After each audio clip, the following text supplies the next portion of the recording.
Assalamualaikum warahmatullahi wabarakatuh. Okey, untuk tajuk sirah pada hari ini, kita tengok pada muka surat 36 4.4, sambungan daripada tajuk yang lepas, iaitu perintah dakwah secara terbuka. Perintah dakwah secara terbuka. Di sini ada kaitan dengan dakwah yang pada peringkat awal, iaitu Rasulullah berdakwah secara sembunyi. Pada peringkat awal, Allah Subhanahu Wa Taala memerintahkan Nabi berdakwah secara sembunyi, hanya untuk kepada kaum keluarganya dan para sahabatnya sahaja.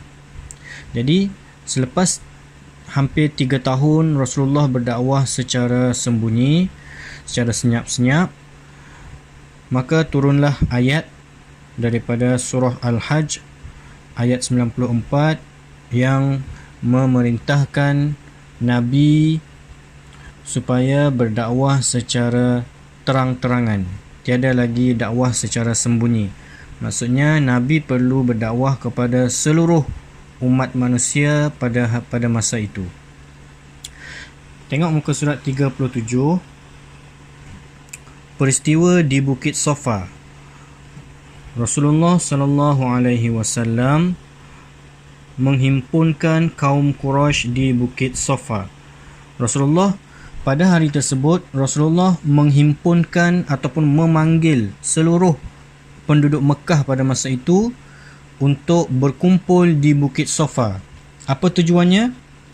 Tujuannya adalah Rasulullah ingin memberitahu bahawa agama Islam itu adalah agama yang benar.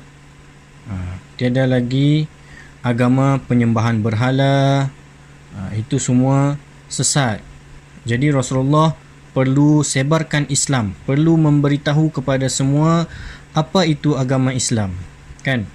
Okey, jadi Rasulullah memulakan dakwahnya adalah dengan mengumpul seluruh penduduk Mekah di Bukit Safa. Termasuklah bapa saudara Nabi, iaitu Abu Lahab. Abu Lahab. Abu Lahab ni dia sangat gembira bila Nabi lahir. Tetapi bila dia dapat tahu bahawa Nabi ni menyebarkan Islam, dia sangat benci dengan Nabi. Okey, jadi bila semua dah berkumpul di Bukit Safa, Nabi pun tanya kepada seluruh penduduk yang hadir pada hari itu. Nabi tanya, percaya atau tidak kalau aku bagi tahu ada musuh yang ingin menyerang kita semua? Dia tanya macam tu. Jadi masing-masing jawab, semua percaya. Kenapa percaya? Sebab Nabi tak pernah menipu, dia cakap. Nabi, kami percaya sebab kamu ni tak pernah menipu. Kamu jujur, kamu seorang yang amanah. Dia cakap macam tu. Jadi Nabi pun cakap. Nabi cakap apa? Nabi, okey, kalau macam tu, aku ini adalah Rasulullah. Aku ini adalah pesuruh Allah yang akan membawa agama Islam, yang akan menyebarkan Islam. Bila semua penduduk Mekah dengar macam tu, ada yang tidak percaya, ada yang kata Nabi ni sesat, ada yang kata Nabi ni tak betul. Termasuklah bapa saudara Nabi tadi, iaitu Abu Lahab. Abu Lahab ni bila dia dengar Nabi cakap macam tu, dia terus marah. Dia cakap, binasalah engkau wahai Muhammad. Binasalah engkau wahai Muhammad. Apakah untuk ini sahaja yang engkau kumpulkan kami? Dia cakap macam tu dekat Nabi. Dia cakap, binasalah engkau Muhammad. Sebab ni je ke kamu kumpul kami di Bukit Safa ni? Kan? Dia sangat marah dengan apa yang Nabi cakapkan tadi. Jadi bila Nabi cakap macam tu, ada yang percaya, kan? Sahabat-sahabat Nabi yang sebelum ni, yang rapat dengan Nabi, yang sudah masuk Islam, terus percaya dengan Nabi.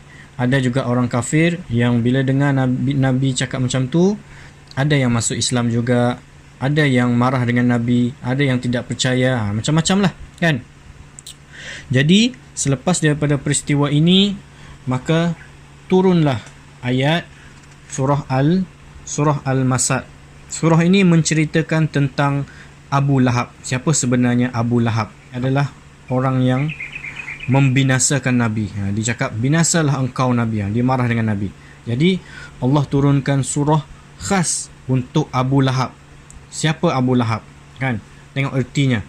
Allah cakap dalam surah ini, binasalah kedua-dua tangan Abu Lahab dan binasalah dia bersama hartanya dan segala yang diusahakannya tidak dapat menolongnya.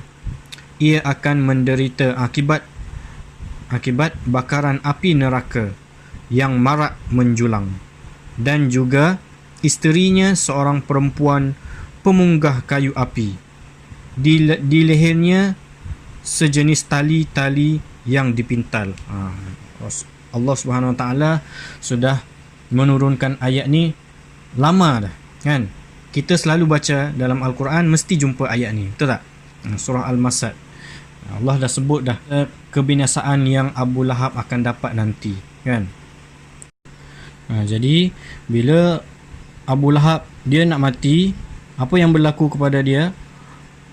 Bila dia nak mati, semua orang tak sedar yang dia ni dah mati. Maksudnya dia mati sorang-sorang. Dan mayatnya sangat berbau busuk. Itu Allah dah tunjuk dah di dunia bahawa Abu Lahab ni yang masa dia hidup dia menentang Nabi Muhammad sallallahu alaihi wasallam, dia marah dengan Nabi Muhammad dan akhirnya Allah membalas atas perbuatan yang dia lakukan. Okey, jadi Ustaz harap kamu semua faham atas apa yang Ustaz terangkan pada hari ini. Cuba tengok muka surat 39. Ada aktiviti 1.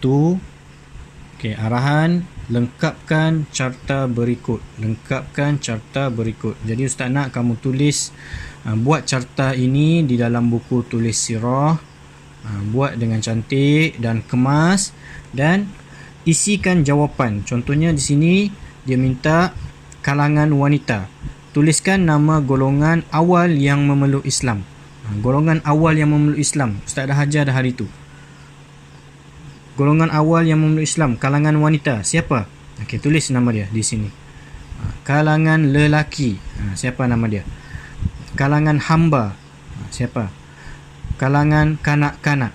Siapa kanak-kanak yang awal masuk Islam? Jadi tulis nama dia di sini. Okey. Jadi setakat itu sahaja pelajaran kita pada hari ini. Ustaz harap kamu semua faham dan dapat ingat apa yang Ustaz terangkan pada hari ini. Assalamualaikum warahmatullahi wabarakatuh.